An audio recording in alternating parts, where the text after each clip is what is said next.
കോതമംഗലം താലൂക്ക് ആശുപത്രിയിലെ കുട്ടികളുടെ വാർഡിലേക്ക് Kerala scrap merchant association ജില്ലാ ഘടകം വിവിധ ഉപകരണങ്ങൾ സംഭാവന ചെയ്തു.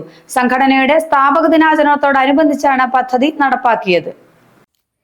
കോതമംഗലം താലൂക്ക് ആശുപത്രിയിലെ കുട്ടികളുടെ വാർഡിലേക്ക് കേരള സ്ക്രാപ്പ് മർച്ചന്റ് അസോസിയേഷൻ ജില്ലാ ഘടകം കട്ടിൽ, ബെഡ് സൈഡ് ലോക്കർ തുടങ്ങി 2.5 ലക്ഷം രൂപ വിലയുള്ള ഉപകരണങ്ങളാണ് കൈമാറിയത്. ഇത് സംബന്ധിച്ച് ചേർന്ന യോഗം ഷിബു തെക്കുംപുറം MLA ഉദ്ഘാടനം ചെയ്തു.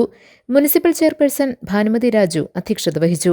അസോസിയേഷൻ ജില്ലാ president Muhammad Ali, secretary Rasheed Kalady, Anoop George, Mini Mathew, doctor Sam Paul, Shabeer Perumbavoor, Siddique Muvattupuzha തുടങ്ങിയവർ ചടങ്ങിൽ പങ്കെടുത്തു.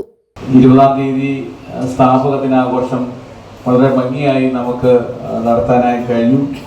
ആ സ്ഥാപക ദിനത്തോടനുബന്ധിച്ചാണ് ഈ വലിയ പദ്ധതിക്ക് നമ്മൾ മുന്നോട്ട് വന്നിട്ടുള്ളത്.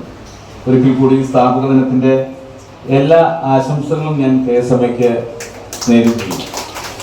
ഇവിടെ ഏറ്റെടുത്തിട്ടുള്ള പദ്ധതി നമുക്കറിയാം, കുട്ടികളുടെ ചിൽഡ്രൻസ് വാർഡിലാണ് 10ഓളം ബെഡുകളും അനുബന്ധ ഉപകരണങ്ങളും ലഭ്യമാക്കിയിട്ടുള്ളത്. ഡോക്ടർ നിർദ്ദേശിച്ചനുസരിച്ച് മനോഹരമായി പണി തീർത്തിട്ടുള്ള വാർഡാണ് പീഡിയാട്രിക് വാർഡ്. ആ വാർഡിൽ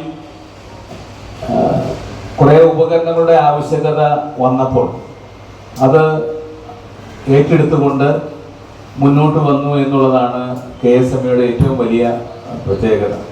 GTV ന്യൂസ്, കോതമംഗലം.